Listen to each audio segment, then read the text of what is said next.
الرجیم بسم اللہ الرحمن الرحیم وبالوالدین احسانا آمنت باللہ صدق اللہ العظیم وبلغنا رسوله النبی الامین المعین المتین الکریم ونحن علی ذلک لمن الشاہدین والشاکرین والحمد للہ رب العالمین۔ آئیے ہم اور آپ تمامی حضرات انتہائی خلوص اور محبت کے ساتھ گنبد خضرا میں آرام فرمانے والے آقا امام حسن اور امام حسین کے نانا حضور تاجدار مدینہ سرور کونین صلی اللہ تعالیٰ علیہ وسلم کی بارگاہ ناز میں جھوم جھوم کر درود پاک کا ہدیہ پیش کر لیں، پڑھیں با آواز بلند اللہم صلی علی سیدنا شفیعنا و حبیبنا و مولانا محمد و آل محمد بارک صلاۃ و سلام علیکہ یا رسول اللہ، صلاۃ و سلام علیکہ یا حبیب اللہ صلی اللہ تعالیٰ علیہ وسلم۔ خیریت سے ہیں آپ تمامی حضرات؟ ہیں؟ سردی تو نہیں لگی ہے؟ تو پھر آپ اتنی مایوسی میں، ابھی تو 9 بجے ہیں، پھر آپ 9 بجے ایسے حالات بنا کے بیٹھیں گے تو پھر 2 بجے کیا ہوگا؟ محبت سے بولیں سبحان اللہ۔ شاعر کہتا ہے کہ تجھ کو کیا دیں گے یہ شاہ دو سراپے چھوڑ دے، تجھ کو کیا دیں گے یہ شاہ دو سراپے چھوڑ دے، اور تو غلام ان کا ہے سب ان کی عطا پہ چھوڑ دے، تو غلام ان کا ہے سب ان کی عطا پہ چھوڑ دے، اور اپنی بخشش کے لیے تو سوچنے والا ہے کون، اپنی بخشش کے لیے تو سوچنے والا ہے کون، مصطفیٰ کا کام ہے یہ مصطفیٰ پر چھوڑ دے، مصطفیٰ کا کام ہے یہ مصطفیٰ پر چھوڑ دے، اور کیا ہے بدعت کیا ہے سنت فیصلہ تو خود نہ کر، کیا ہے بدعت کیا ہے سنت فیصلہ تو خود نہ کر، یہ بریلی کے امام احمد رضا پر چھوڑ دے، یہ بریلی کے امام احمد رضا پر چھوڑ دے۔ آج کا یہ پروگرام ایک میت مرحومہ کے ایصال ثواب کی نیت سے سجایا گیا، جو بیٹوں کی ماں ہے، جو پوتوں کی دادی ہے، اسی طریقے سے ہر ایک کی کچھ نہ کچھ رشتے میں مرنے والا لگا کرتا ہے۔ اب چاہے مرنے والا جوان ہو، چاہے مرنے والا بوڑھی ہو، یا مرنے والا کوئی بوڑھا ہو، مگر جب وہ انتقال ہو جایا کرتا ہے، جب وہ اس دار فانی سے کوچ کر کے اس دنیا کو، اس ہندوستان کو جو ہے نا، اس ہندوستان کو آخر میں الوداع الوداع کہہ کر جب یہاں سے اپنا سفر کرتا ہے، تو مرنے والا جب مرتا ہے آج کے بعد اس کی جو ہے وہ نیکیوں کے لیے اس کی ایسا معاملہ بن جایا کرتا ہے کہ جب مرنے والا مرتا ہے تو مرنے کے بعد اگر وہ چاہ کر بھی چاہے تو اپنے لیے کوئی نیکی کا کام نہیں کر سکتا، مرنے والا چاہنے کے بعد بھی اب وہ نماز نہیں پڑھ سکتا، مرنے والا چاہنے کے بعد بھی وہ قرآن کی تلاوت نہیں کر سکتا،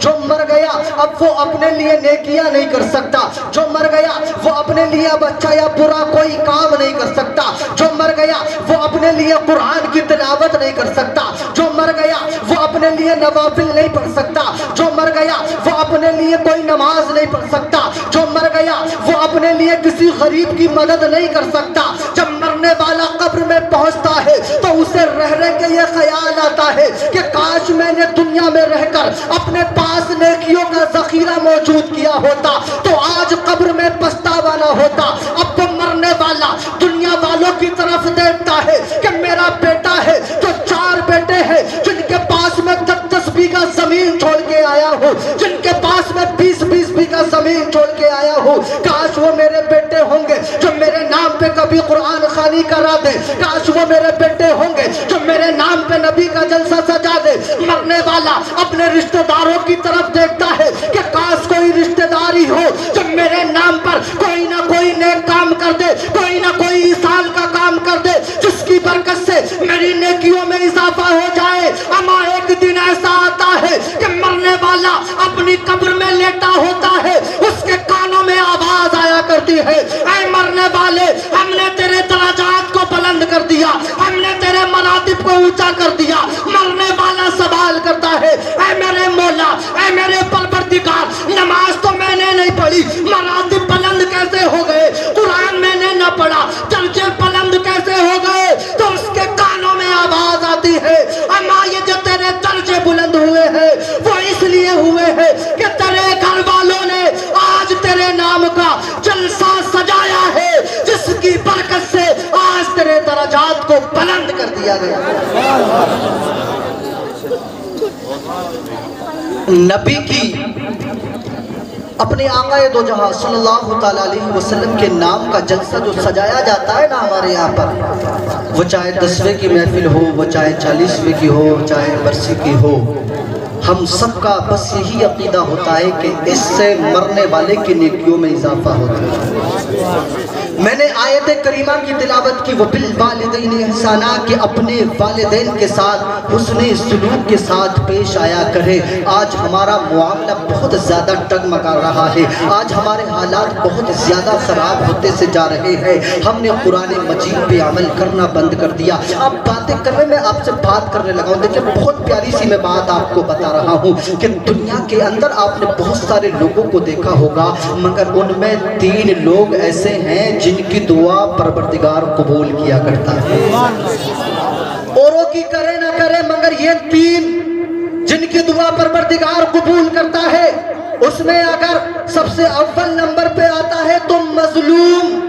بولے سبحان اللہ، مظلوم کی دعا پروردگار قبول کیا کرتا ہے۔ اس میں دوسرے نمبر پہ آتا ہے مسافر، مسافر کی دعا پروردگار قبول کر دیا کرتا ہے۔ اور اس میں تیسرے نمبر پہ آتا ہے باپ یعنی والد، والد کی دعا پروردگار قبول کیا کرتا ہے۔ اما ہم اپنے لیے دعائیں کرانے کے لیے کہاں کہاں نہیں جاتے، ہم اپنے لیے دعائیں کرانے کس کس کا دروازہ نہیں کس کس کا دروازہ نہیں پہنچتے۔ میں کہتا ہوں اے دنیا والوں، اوروں کے دروازوں پہ بعد میں پہنچنا، جن کی دعاؤں کو قبول کرنے کے لیے میرے آقا نے ارشاد فرمایا کہ ان 3 لوگوں کی دعا پروردگار جلد قبول کرتا ہے۔ تو ہمارے پاس باپ جیسی ذات ہے، ہمارے پاس ماں جیسی ذات ہے، ہم کیوں نہ انہی کے پاس جا کر اپنے حق کے لیے دعا کرانے کا ان سے مطالبہ پیش کیا۔ ایک عربی انسان اپنے مکان سے نکلا، کس ارادے سے نکلا کہ چلو آج دنیا کے حالات دیکھتے ہیں، چلو آج شہر کا جائزہ لیتے ہیں، چلو آج شہر کے حالات دیکھتے ہیں۔ جب یہ عربی انسان اپنے مکان سے نکلا، مکان سے نکلنے کے بعد کچھ دوری چلا تھا، اس نے دیکھا کہ ایک انسان ہے جو ضعیف العمر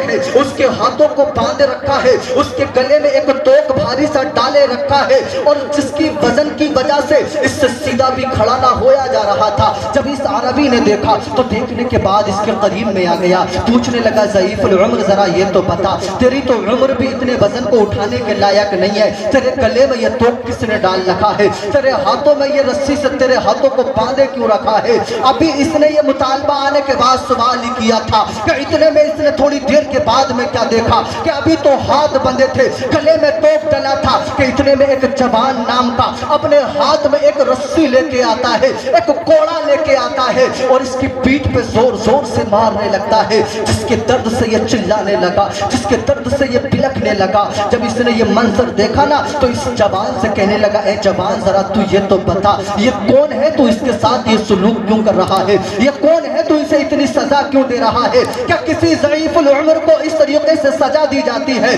کیا کسی عمر والے انسان کو اس طریقے سے سزا دی جاتی ہے؟ تو قسم خدا کی اس کا جواب دیکھنا، آپ بچوں کو بھی دیکھیں مگر میری بات سننا، آپ اس کا جواب سنیں۔ اس کا جواب یہ تھا، اس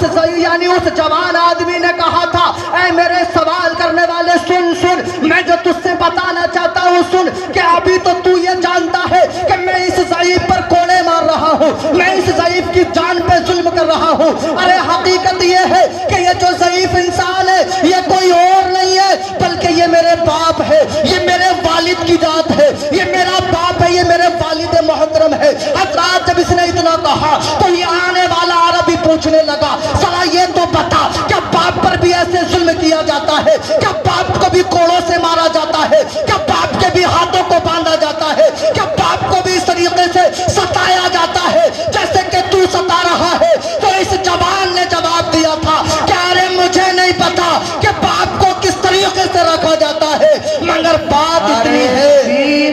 نعرہ رسالت حضرت علامہ مولانا غلام ربانی صاحب قبلہ، نعرہ تکبیر، نعرہ رسالت۔ واہ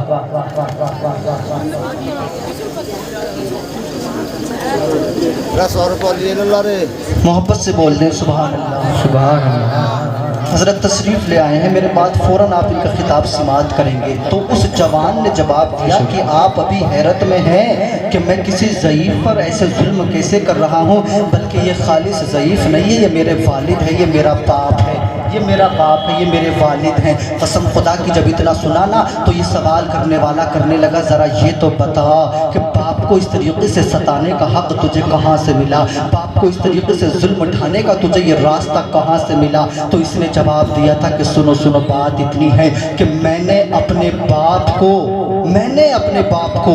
انہوں کے اپنے باپ کے ساتھ ایسا ظلم کرتے دیکھا، یہ میں نے کہیں اور سے نہ سیکھا تھا بلکہ میں نے خود ان سے سیکھا۔ جو میرے باپ ہے نا، میرا باپ، یہ اپنے باپ کے ساتھ بھی